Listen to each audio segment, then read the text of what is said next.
Saat seorang pria pergi makan di restoran, tiba-tiba menyadari seorang penghuni yang sedang melakukan kekerasan dalam rumah tangga terhadap istrinya. Apa yang kamu lihat, sialan? Sedang berbicara denganmu, bodoh. Meskipun mendengar tantangan pria, Jack tidak marah. Dia hanya berdiri di sana dengan tatapan kosong. Pria yang melakukan kekerasan dalam rumah tangga terintimidasi olehnya dan mulai meminta maaf.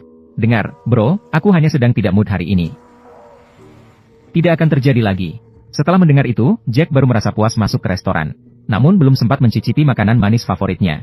Tiba-tiba terdengar suara sirine polisi di luar jendela. Dua mobil polisi berhenti bersama di depan pintu restoran. Jack memandangi dua lelaki tua yang sedang makan di meja depan. Dia juga melihat anak-anak bermain-main di bar. Barulah dia menyadari bahwa polisi datang untuknya. Maka dia mengeluarkan uang dan membayar di meja. Kemudian ia membuka kedua tangannya dan menunggu polisi datang dengan tenang. Menghadapi pria yang lehernya dan kepalanya sebesar itu. Bahkan hati para polisi juga merasa panik. Untungnya, Jack tidak melawan. Dia diam-diam mengikuti polisi kembali ke kantor polisi. Bahkan saat mendaftar, dia tidak mengucapkan sepatah kata pun. Dan polisi menggeledah seluruh tubuhnya. Yang ditemukan hanyalah $212 dan sebuah medali Perang Dunia Kedua dari Perancis. Saat itu, seorang detektif tiba-tiba keluar dari kantor. Dia membawa Jack ke ruang rapat untuk diinterogasi secara pribadi. Barulah saat itu Jack mengetahui alasan penangkapannya. Kemarin malam pukul 12 di dekat jalan raya lokal terjadi pembunuhan. Korban ditembak 2 kali dengan peluru kaliber 9 mm 95 grain di bagian belakang kepala dari jarak dekat. Pelaku tidak hanya menghilangkan selongsong peluru yang tertinggal di lokasi. Bahkan setelah mati, pelaku memukuli korban. Baru puas hati setelah menekan dengan papan serpihan. Namun pagi ini, bus yang seharusnya langsung ke kota kecil, malah berhenti di dekat tempat pembuangan mayat. Orang yang turun adalah Jack yang pertama kali datang ke kota kecil. Maka polisi yang sedang berjaga segera menangkapnya. Mendengar ini, Jack yang sebelumnya diam tiba-tiba jadi berbicara. Total ada 3 orang yang terlibat dalam kasus ini. Orang yang menembak sangat paham senjata. Peluru kaliber kecil 9 mm 95 grain. Itu adalah senjata subsonik. Dia pintar menggunakan peredam suara dan mengambil peluru. Ini pasti bukan ulah pemula. Karena mereka sangat efisien dan tanpa suara saat membunuh. Menurut dugaan Jack, orang pertama tidak hanya efisien dalam menggunakan senjata. Bahkan tahu untuk mengambil peluru yang tersisa setelah kejadian. Orang kedua adalah seorang pasien gangguan jiwa. Karena hanya orang aneh seperti itu yang akan memukul mayat setelah mati. Orang ketiga adalah seorang penakut dengan fobia sosial. Karena takut akan ketakutan dalam dirinya terungkap.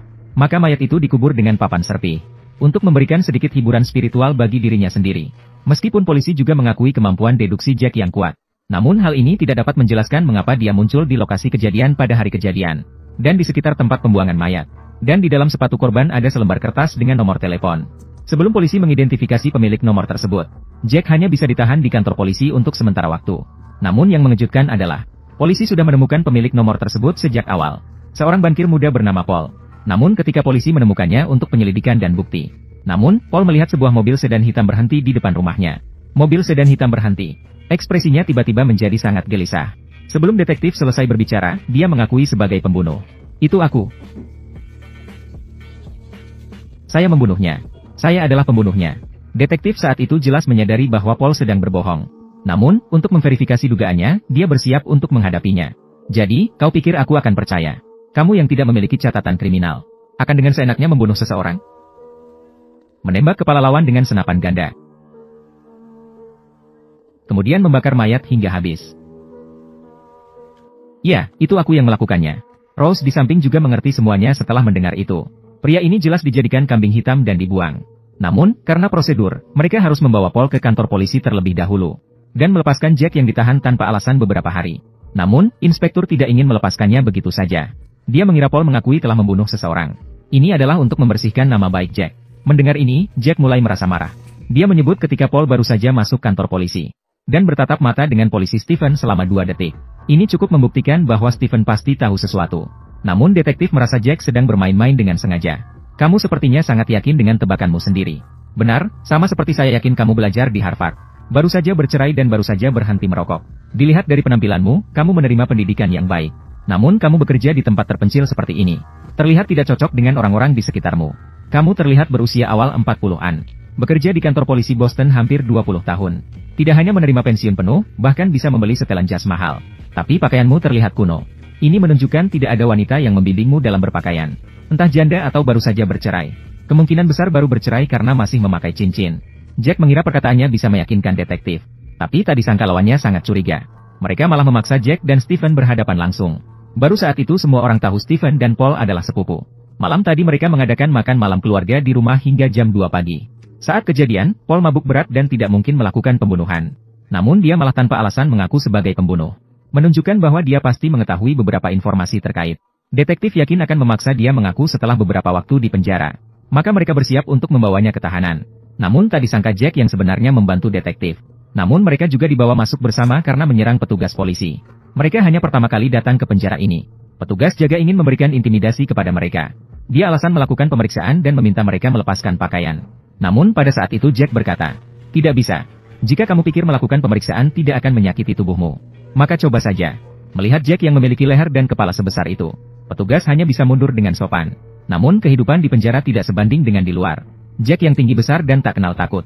Namun Paul hanya seorang cendekia yang lemah. Tidak ada wanita di penjara. Orang seperti dia yang berwajah polos sangat diminati di sini. Namun begitu perkataan selesai, beberapa pria berotot besar datang. Pria berbadan gemuk meminta sepatu dari pria tersebut. Kemudian dia tertarik pada kacamata emas mahal di hidung pria itu. Melihat pria bekerja sama seperti itu, si gemuk segera yakin bahwa dia telah menaklukkan lawannya. Maka dia bersiap untuk melakukan langkah terakhir. Namun pada saat itu, sepasang kaki mungil yang cantik tiba-tiba muncul. Pria berpostur kecil ini memutuskan untuk melindungi gadis di belakangnya. "Saya menyarankan Anda dan teman-teman Anda untuk pergi sekarang juga. Kalau tidak, mereka akan mengangkatmu keluar seperti seekor babi gemuk. Sekarang saya akan menghitung sampai 3. Sayang, apakah kamu tahu sedang berbicara dengan siapa?" 2.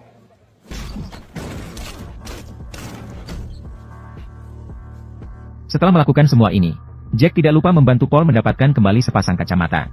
"Sekarang angkatlah babi gemuk ini keluar." Mulai dari saat itu, Paul kemudian menjadi asisten kecil Jack di penjara. Karena itu, dia mengungkap banyak kebenaran kepada Jack. Dia hanyalah seorang manajer mata uang di bank. Atasan tidak hanya memaksa dia untuk terlibat dalam penipuan keuangan. Ia bahkan diminta untuk menyalahkan orang lain. Dan mengancam jika Paul berani membocorkan sesuatu, akan menancapkan dia ke dinding dan memasukkan pistol ke mulutnya. Membuat istrinya dan anak-anaknya menyaksikan kematiannya dengan mata terbuka. Pada saat itu, Jack tiba-tiba menyadari. Di seberang, sekelompok orang sepertinya sedang memperhatikannya. Bahkan membuatnya menjadi kambing hitam. Jack memutuskan untuk pergi ke toilet sebentar. Namun kenyataannya seperti yang dia duga. Hanya dalam sekejap, sekelompok pria masuk dari pintu setelah mencuci tangan. Untuk menguji tebakannya sendiri. Melihat situasi ini, Jack tetap tenang. "Jika kalian tahu apa yang akan terjadi nanti, kalian akan pergi sekarang.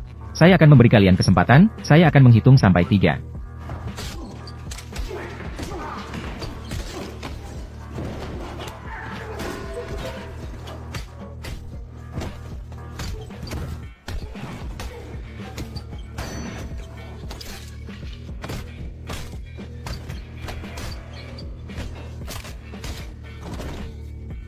Baru ketika para sipir menerima pemberitahuan dan tiba di lokasi, Jack telah menjatuhkan semua orang ke tanah. Namun pada saat itu seorang sipir penjara terkejut melihat Jack muncul di dalam sel. Karena mereka hanya ditahan sementara menunggu pemeriksaan. Sel penjara di lantai atas adalah tempat yang seharusnya mereka tinggali. Katakan kepada siapapun bahwa kalian selalu berada di ruangan ini. Setelah penjaga penjara pergi. Namun Jack tiba-tiba dengan senangnya berbaring di atas tempat tidur. Karena kesedihannya selama beberapa hari terakhir telah terungkap. Namun di sisi lain, Paul merasa gelisah di dalam hatinya. Karena dia tidak bisa melindungi dirinya seperti Jack. Ketika dia keluar dari penjara, dia pasti akan menghadapi balas dendam yang tak berujung. Saat itu, Rose di kantor polisi telah menyelidiki keadaan Jack dengan jelas. Dia terkejut menemukan bahwa Jack tidak hanya mendapatkan beberapa medali. Bahkan setelah pensiun, dia menangani lebih dari 150 kasus. Dan semuanya dimenangkan. Mengapa seorang jenius seperti itu muncul di kota Magrave?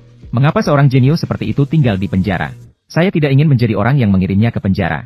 Kemudian Inspektur Rose menemukan bukti ketidakhadiran Jack. Berhasil mengeluarkannya dari sel penjara. Setelah keluar dari penjara, Jack ingin segera meninggalkan kota kecil.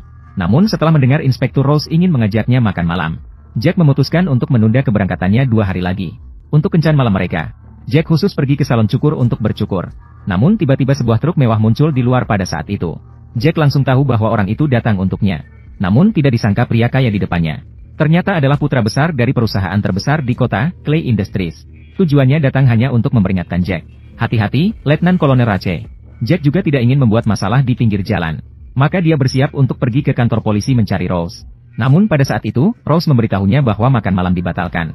Karena ada yang melaporkan dan menemukan sebuah mayat. Tempat pembuangan mayat hanya berjarak kurang dari 40 meter dari kasus sebelumnya. Namun detektif yang memenjarakannya percaya. Sejak Jack tiba di kota kecil, serangkaian pembunuhan terjadi. Untuk memahami situasi, detektif memaksa Jack untuk pergi ke ruang mayat untuk pemeriksaan. Namun yang tidak terduga baginya adalah pemilik mayat tersebut ternyata adalah saudara laki-laki Jack, Joe. Saat pulang ke rumah, pria itu melihat sekelompok preman mengikutinya. Dia memperingatkan geng preman itu untuk tidak mengganggunya hari ini. Namun ada yang nekat melemparkan botol ke arahnya. Mereka sama sekali tidak tahu siapa yang mereka ganggu. Kamu akan segera dipukul. Tidak. Aku akan mematahkan lengan 3 preman kecil. Kami sebenarnya ada 4 orang. Ada 1 orang lagi yang harus mengantar kalian ke rumah sakit.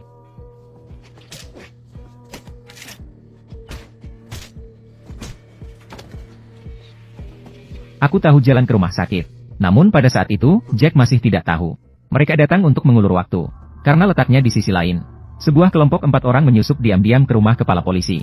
Ketika pagi hari berikutnya tiba, orang-orang terkejut menemukan istri kepala polisi terbaring penuh darah di lantai. Sedangkan kepala polisi sendiri telanjang bulat dan dipaku ke dinding. Dan ahli patologi forensik juga menemukan. Kemaluannya kepala polisi dipotong. Saat itu, Jack teringat pada apa yang Paul katakan padanya di penjara. Mereka akan melakukannya di depan keluargaku. Memaku aku ke dinding. Lalu memotong kemaluanku dan memaksa aku memakannya. Jelas bahwa orang yang membunuh kepala polisi dan saudaranya adalah orang yang sama. Namun yang membuat Jack bingung sekarang adalah, pembunuh akan mengatur orang-orangnya di posisi kepala polisi yang baru demi kepentingan mereka. Pasti akan mengatur orang-orangnya di posisi kepala polisi yang baru. Namun orang yang jeli tahu bahwa inspektur akan menjadi penggantinya. Maka Jack harus curiga terhadap inspektur. Namun pada saat itu, Rose membawa kabar. Inspektur tidak diangkat sebagai kepala polisi yang baru. Melainkan diambil alih sementara oleh wali kota Tyler secara langsung. Kabar ini tanpa ragu mengejutkan. Bagaimana mungkin wali kota mengambil alih posisi kepala polisi secara langsung? Untuk mengungkap pembunuh saudaranya sendiri. Jack dan Rose datang ke rumah Paul.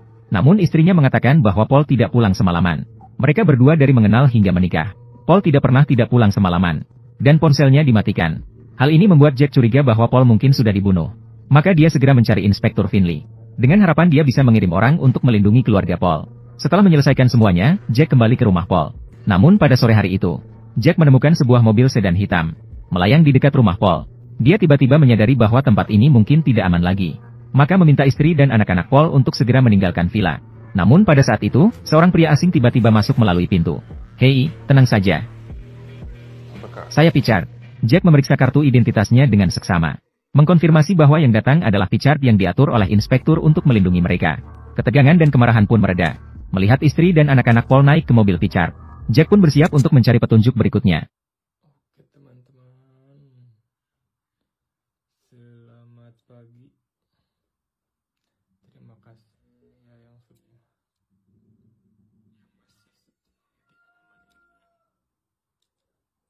kita punya mainan baru.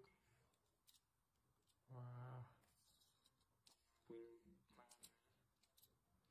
Coba komen yang punya mainan seperti ini. Komen-komen.